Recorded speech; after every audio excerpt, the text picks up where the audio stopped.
If you think that colon cleansing is just about cleaning your colon, I'm going to tell you a story about my client Emily that will blow your mind.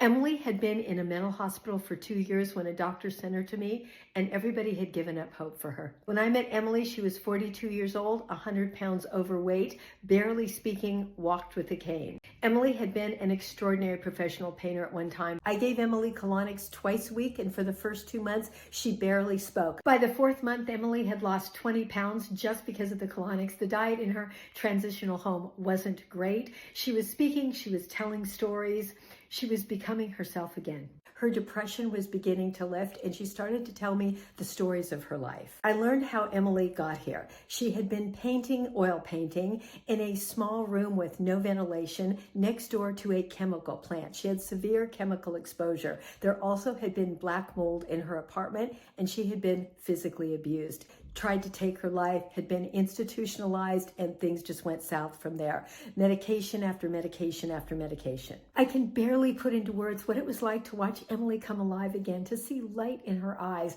to see her stride down the corridor to my office without her cane, to see the weight coming off, the swelling going down, the hope return. Emily had no other medical or alternative treatment. She couldn't afford it.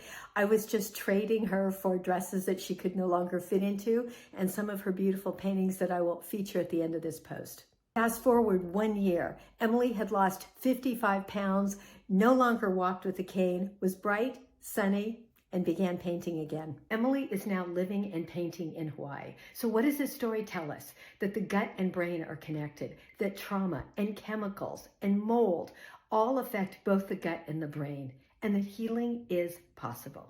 I'm Julialoggins, a gut health coach and colon therapist of 40 years, and I'm here to help you heal your gut.